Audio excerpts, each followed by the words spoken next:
The last couple of videos were pretty long, so I'm going to try to keep these short and just cover one very small subject in each one. And in this one, since we added the code to save and load the game, let's take a look and see if we can improve it a little bit. The first thing I'd like to improve is the size of the save game file.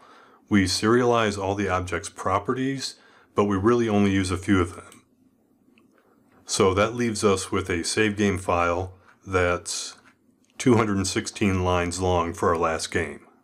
Let's see if we can get that a little bit smaller by eliminating any of these properties that we don't actually use when we restore the game.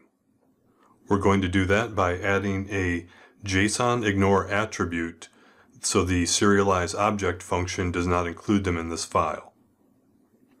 We'll start by opening up the solution in Visual Studio and going into the game items class. The first thing we need to do is add a using directive for newtonsoft.json. And then we're going to go to each property we don't actually use when we rebuild from the save game file and put this open bracket JSON ignore close bracket attribute in front of the property.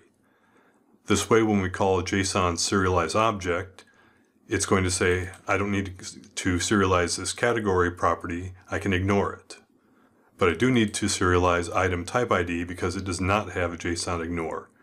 And this item type ID, in this case for the game item class, is what we use in the factory to instantiate the whole object, which fills in all these other properties. So after adding the using directive to game items, you'll need to add a JSON ignore to the category property, the name property, price, is unique, and action. Those all get populated in the factory, so all we need to do is save this item type ID in the save game file and we should be good. Next, we'll go into the inventory class and do the same thing. Add the using directive for newtonsoft.json, and we're going to ignore the grouped inventory property because that gets built off the items. The weapons property, because again that gets built off the items, consumables, which gets built off the items, and has consumable, which gets built off of consumables, which is built off the items. So when we add the items back into the player's inventory, all these other properties are going to just get built naturally. Then we'll go into living entity, add the using directive, and then go down to our properties. In this case, we need most of the properties, but we can ignore the is alive and is dead. Those get built off of the current hit points, and is dead gets built off of is alive, which is built off current hit points. So as long as we have the player's current hit points saved, which we have up here, since we're not ignoring that one, we'll be good for those two other properties. Next, we'll open up the location class, add in the using directive, and ignore the name, description, image name, quests available here, monsters here, and trader here. We'll ignore all those properties. All we care about is the X and Y coordinates, which we'll use to instantiate the location object, which will populate all the other properties. Then we'll go into the quest class, add the using directive, and all we care about here is the ID. Name, description, items to complete, reward experience points, reward gold, reward items, all get JSON ignore, as does this tooltip contents, because this gets built off of all the other properties. So again, as long as we have the ID, the factory is going to populate the rest of the properties, so we don't need to have them in the save game file.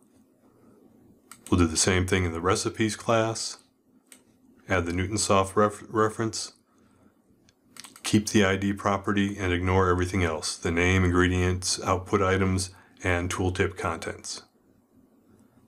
Then finally, we'll go into the GameSession class, since we do save this viewModel object as part of our save game file. It's kind of the root of our save game file. Add our using reference, and we're going to ignore the current world property that gets populated when we instantiate the game session. Current monster, current trader, has location to north, east, south, and west. These all get built when we set the location.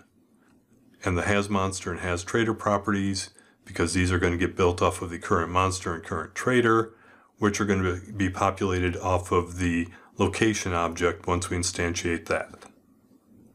Now if we run the game and create a new save file, if we run it and exit, we'll see instead of 216 line save game file, we're going to see one that is 51 lines and only contains the things we care about. The information about the current player, their experience points, their name, dexterity, hit points, gold, all that. And then the item IDs for their inventory items. So when we call the factory, it will know what items to add in. Same thing with the quests and the recipes. All we care about is the ID. The factory builds the rest of the objects for us. And you may have noticed that we have the same version number, 0.1.000 in the new one and in the old one.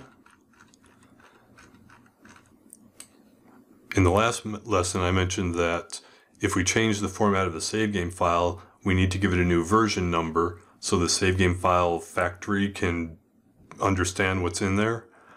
But we don't need to do it here because all of the properties that we care about, all the ones we use to rebuild the GameSession object and its child objects, are still in the save game file in the same location. The function to read a save game file can read the old format or the new format, and it creates the exact same objects, so we don't need to give it a new version yet. And that's all we're going to change in this video. In the next one, I'm going to work on adding a menu function to the game so you can save multiple files and reload from multiple files. And the changes we make for that are also going to set us up for creating some automated unit tests with the save game file. As always, if you have any questions, in the description below the video on YouTube, I'll have links to the support page, the GitHub page, the Discord channel. You can leave a comment or a question underneath the video on YouTube or on the support page, and I'll get back to you as soon as possible. In the meantime, everybody stay safe and healthy.